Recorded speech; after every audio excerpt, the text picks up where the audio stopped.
What's going on YouTube? Welcome back to the Cooker Brass YouTube channel where today I have stopped by Harbor Freight and we got this new tactical rail mount light that they have brought to the market to take a look at.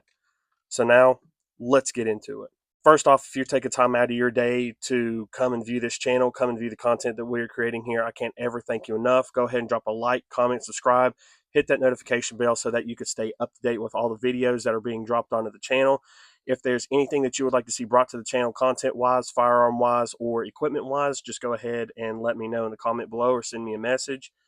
If there's any kind of updates that you want on some of the items in which have been reviewed, whether it be firearm or optic, or as I stated before, anything that we have reviewed on the channel before, just go ahead and drop a comment down below. So we have this Braun 1000 lumen tactical rail mount light from Harbor Freight. I was in there. I have honestly been looking for this light for a very long time. It's been about 2 months since it's came out, and they have done an update to it that I'll cover in this video. And I finally found it when I was at a Harbor Freight out of town this weekend. So I was like, we need to pick this up. I've been looking for it. It's not a bad price that it comes in at, and just see what it has to offer. Durability test it, throw it around a little bit, rough it up, and see what it has to offer. So Harbor Freight likes to dip their toes in absolutely anything and everything. I've noticed for the shooting realm, they have different, gun cases. The Apache cases are very, very good for their money. They're very durable for what they are. They have solid lockup on the buckles, and the pluck and peel foam is very good, very convenient to work with. I've got a couple of their stuff. I would like to get one of the big cases, hopefully, either for a birthday or Christmas going forward, or if they run a good sale, I'd like to get one of those and review those because all I've got is just one of the little pistol cases that I'll show a picture of right here. And so, as I stated before, they dip their toes in everything, just like how they've done really good with the EDC line. They have this Icon D2 blade knife that has been really good, honestly. It's kept a good edge. I've been able to sharpen it without any issues. Have a nice carbon fiber inlay on there. It runs on ball bearings and haven't had any kind of issues with it whatsoever. Same way with my multi-tool that I carry honestly daily because it has the pocket clip on there. And it is honestly a direct copy or their version of a Leatherman. I'm pretty sure it's the Wave Plus or the Surge. I can't remember the difference between the two right now. I know one's bigger than the other. But I know that on a lot of the forums, they have shown this. A lot of people were able to pick up the first original version, and the reason I'm saying this one's different is because on the original version, it didn't have any texture right here on the bezel of the light or the lamp head. It was completely slicked off, and so were the sides. It didn't have any contouring here at all. It was honestly a direct copy, a copy and paste of the Streamlight TLR1. And I think they did this probably because I know that Harbor Freight has had to deal with a lot of discrepancies and probably lawsuits of, I know Snap-on was one big company that went after their floor jacks that they came out with, and I wouldn't have been surprised if they kind of got in trouble or people started commenting about how they were directly copying that. So as I stated before, it was about 2 months for me to try to get this. They have always said that coming soon or out of stock in my local Harbor Freight. So they finally got these in, and I went ahead and picked it up. But looking at the packaging, this is the bubble packaging that it comes with. Right here were the different mounting inserts that you could put on the light. The light went here. And then here's the back stats if you want to pause that. But I'll go ahead and read that off to you. So right here, you have a high temperature shock mounted impact resistant or float glass lens. So you have a pretty clear glass lens. We'll see how durable that is. You also have a durable design to withstand, it says tough use. So I guess we'll see how that goes as well. As I stated before, you have the multiple inserts right here that you could take that out, whether you have a Glock, a regular 1913 rail, or different specific handguns. It actually surprised me what it came with. Then you have the different on and off switches back here, just like the Streamlight TLR1 does, which I'll go over the modes with that as well. And it says it is drop proof up to 5 foot with durability. I guess that's what they recommend is a 5 foot drop, and it'll withstand that and not have any issues. But the light is to claim to put out 1,000 lumens. It can run for an hour and 30 minutes. I guess that's on, because it only has one setting. It doesn't have different light modes that you could put on here. So we'll see how that goes as well. And it says the beam reaches out to 850 foot. So in all reality, that is a very solid stats for this, because you can get one of these for 50, 60 bucks compared to the different TLR ones that are quite a bit more expensive on that. You normally add about $100 to that price tag with that. So pretty good price point for what it is for a budget light. And like I said, I wanted to try this out and just see how it goes. Bring it to you all. So it says it's compatible with most full-size and compact Picatinny railed firearms such as Glock style, Beretta 92, Smith & Wesson 99, Smith & Wesson TSW, and etc. So that is the high-tech tactical bubble packaging that you get in. And before anybody asks about these firearms, they are completely clear. No magazine in my Glock nor my Canic. I will do an update here soon what I've done with my Glocks, because I've switched the slides around and I think I've brought a new liking to the Glocks that I have. But there's the light, and in this Ziploc bag is just the different little things. You get your paper that shows you all the different instructions and warnings that you have. And then in here you have your tactical Allen key to help you mount the lighter, change out some different things. You have different backup screws and washers for you, another tactical Allen key there. And then you have technically 5 different mounts. In here, I have my Glock mount on there. Then right here, this one is the, let me get that spent around. You have the Smith & Wesson 99. You have the P320. So if you are running a SIG, you have the SIG P320. Right here, you have the 92. I don't know if you can read that. And then you have the regular old 1913 row. So you have those 5 different inserts for the light.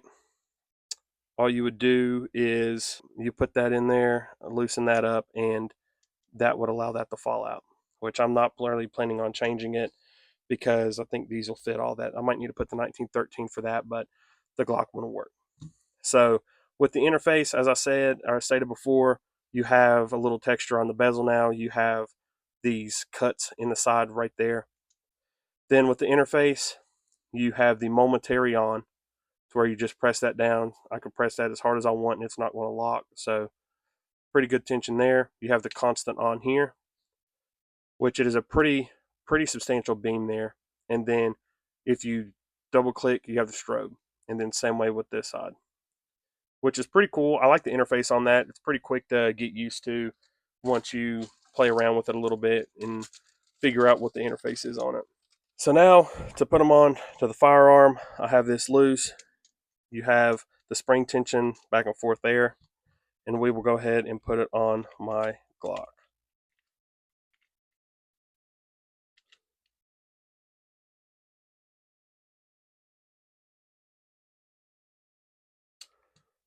And we will go ahead and tighten that down a little bit. And there it is. So this is pretty much what a 19X or a 45 would look like with the light. You have it sticking out, but you have a little bit of a gap there, not too bad, and then you're able to actuate it. I'm not having any kind of issues whatsoever actuating that, especially with once you get your fingers up, you're able to actuate it there. So yeah, pretty cool. And I think you have pretty positive actuation there on the back tail switch, so you really shouldn't have to worry about it doing a constant on or an accidental AD, which if you're running it in a holster, I don't have a TLR1 holster. I would like to go ahead and get a TLR1 in this, try to do a comparison of the two and see how this stacks up compared to it, if this is a good budget option or not. But as stated before I even do that, I'd like to do kind of a durability testing on it. Now here for the Canic, as you can see, there's some room to play with there, which I'll go ahead and if I decide to run it on here some at the range, I'll probably put that 1913 insert to see how that goes. And then we'll go ahead and tighten it up there. And that's what it would look like on a Canik TP9.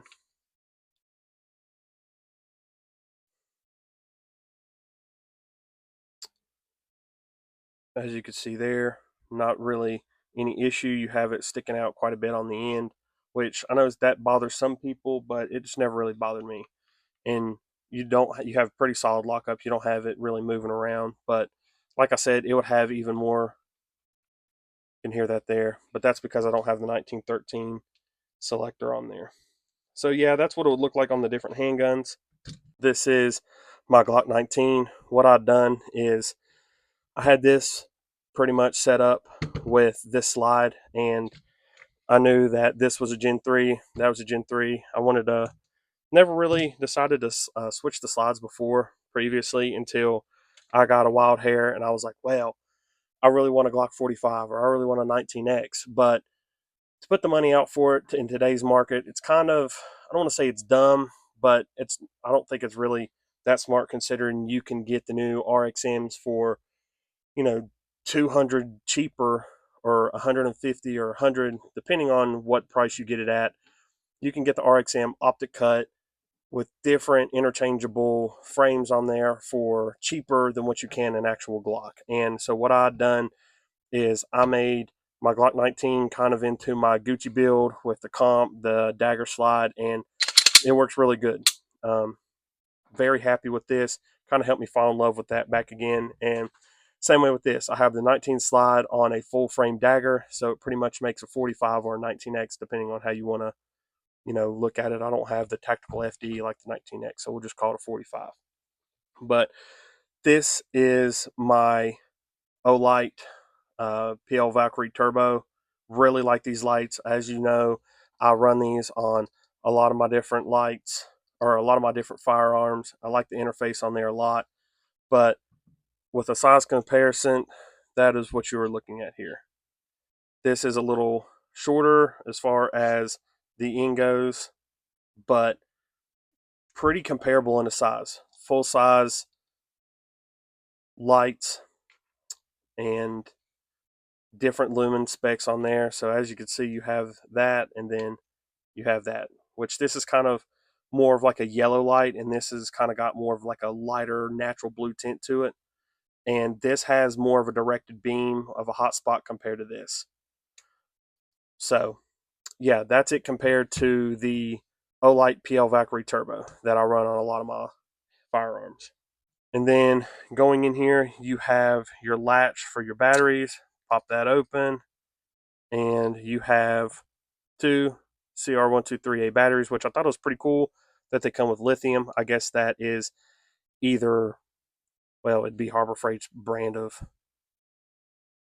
CR123 battery. But as you can see down in there, just dummy proof right there. Definitely need that for me.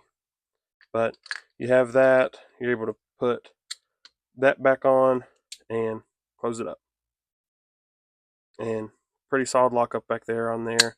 It has a little rubber weather strip there too, so I guess that will help with the waterproof capability on there. But it's pretty good.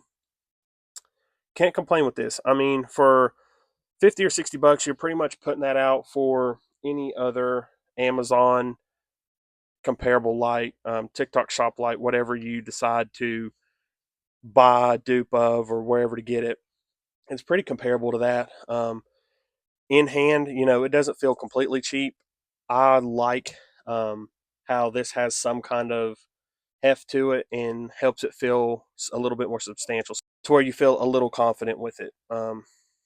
As I stated before, I wouldn't run this on a duty weapon where, I'm taking this to courses or, doing a lot of high speed training with it. This is just something that time will tell. You never know how this light will react to different environments. It could crap out on me and not be any good, but for 50 or 60 bucks, how can you really complain with that? But I know the closest one to compare as far as price point goes is any of the Olight PL Turbo 3 or the PL Turbo Valkyrie or the PL3. I'm pretty sure is what I'm running on one of my other firearms. Um, but yeah, that's pretty much what you're comparing it to, or in the price point realm. Because once you go up to Streamlight and Surefires, well, Streamlight is the next step up with some more of the O-Light comparisons, and then you step up to the Streamlights, and those can kind of get a little bit more expensive. But as far as budget goes, we will just have to see how this goes, and I will do a follow-up review on this once I drop this around and throw it around a little bit. This is just a little tabletop review going over all this. So yeah, this is the Braun 1000 lumen tactical rail mount LED light from Harbor Freight. If you found this video informational whatsoever, go ahead and drop a like and comment. If you would like to see further longevity test of this and some abuse put to this, go ahead and comment that down below, like the video. And as I stated before, if you've taken time out of your day to come and see this video, this small little simple unboxing, I can't ever tell you how much I appreciate you. As stated before, if there's anything that you would like to see brought to the channel as far as content wise, just go ahead and let me know. But if you've made it this far into the video, I can't ever thank you enough, and I hope you have a blessed day. Thanks.